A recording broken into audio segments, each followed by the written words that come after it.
watchers, before we went on break, I told you information is power, and now we're going to have information dished out to us. Before I introduce our guests, we have two of them in the studio this morning.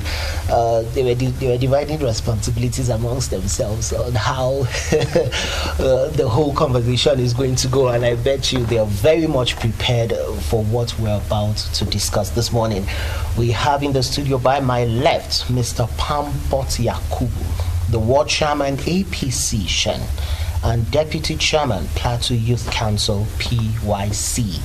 And by my right, Mr. Gyang Pwajok, the Secretary General, Plateau Youth Council, PYC, and the focus, youth participation in grassroots politics.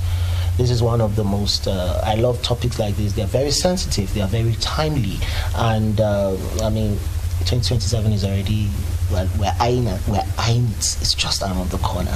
So this is the moment of so many things that need to be put in place, how the whole 2027 is going to be. Good morning, sirs. Good morning, sir. Welcome to Tin City this morning. Thank you, sir. All right, I'll start with you, sir.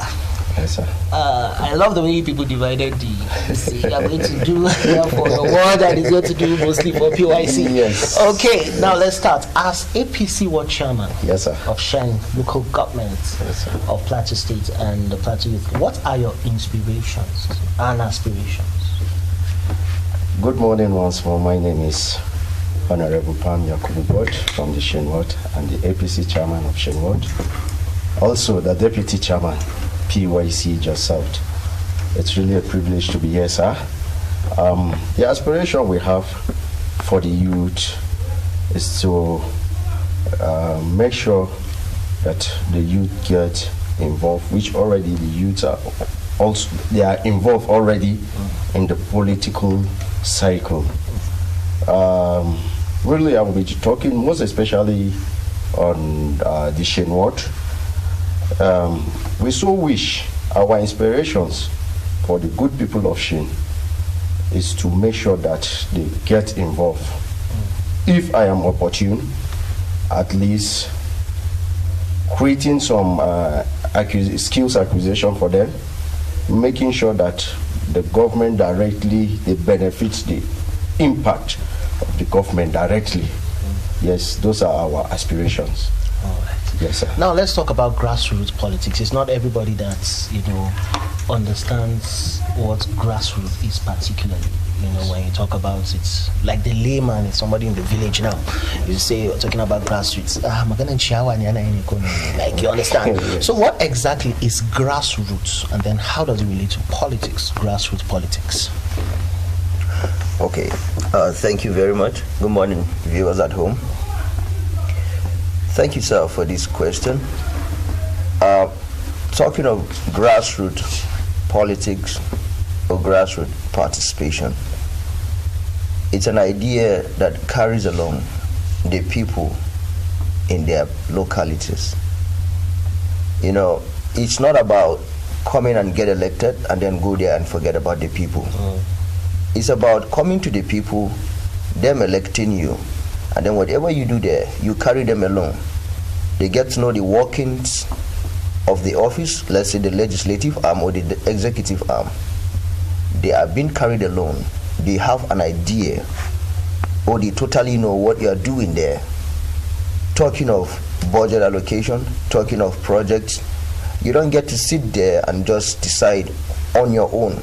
But you come down with them, speak with them, have an idea of what is their peculiar concern, what is their peculiar need.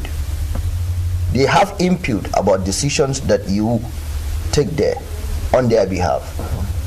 It's all about inclusion, not just mere assumption, not just having a sense of feeling that this person is with us, whereas he's not with them. You have to be constantly in touch with the people. So that is grassroots politics. Yes, sir. So do we need to say now that those people in the hinterlands, those that will say are in the villages, are actually much more important than those that will say are in the city, because it's like that is the foundation of politics as a whole? Would you agree to that? Yes. Okay. They are very important because if you look carefully, I think some of these are politicians. If you look carefully, check it carefully, some of them are from remote villages, which you cannot even get access to their homes in the village. I think you can ask some of them that when last have you slept in your village, they will tell you they don't know. But they have people there that are still working for them. If they have anything, these people are standing for them. And mind you, there is nothing like at the end of your life. Most times, everybody's wish is, after my life, even when I'm dead, I should be taken home for at least. You know, sometimes dead or alive, you must go back home.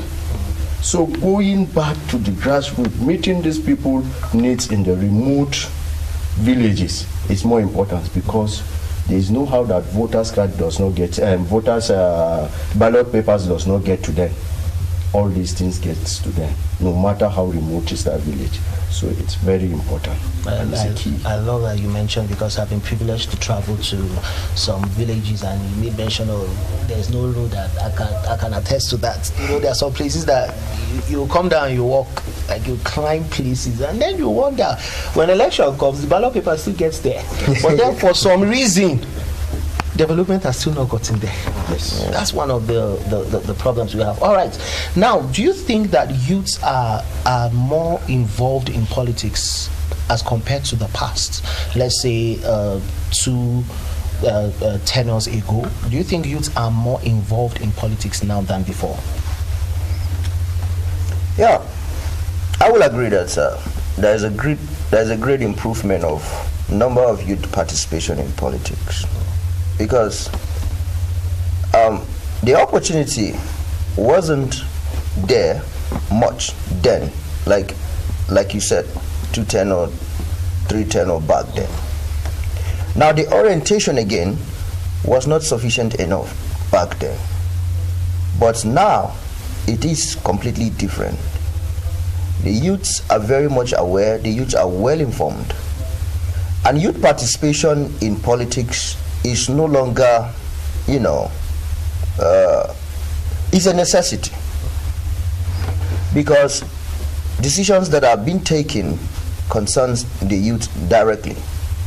Now the youth demography is above 60% in this country, the youth population, and therefore it will be detrimental on any political leader to carry on without the youths being directly participating or being directly involved. Now, decisions that have been taken concerns the youth, and the youth currently are the engine of the society. It is said that there is no society that thrives without the powers of the youth. You need the ideas of the youth. You need the energy of the youth. You need the numbers of the youth. They bring in technology, they bring in skills, they bring in fresh ideas, fresh drives in all that you do, and they get things done. They are accountable, they are willing to learn. So there are a great number of youths in the current political system, unlike before. Before, there could be a sense of apathy on the part of the youths. They used to tell the youths that the youths are the leaders of tomorrow. And the tomorrow has still not. And the tomorrow has passed, even day before yesterday. It's not the tomorrow of tomorrow. Yes. The tomorrow that they've talked about has passed even day before yesterday. So the tomorrow we are looking at is today. The tomorrow has come. And therefore you can't afford not to partner with the youth demography.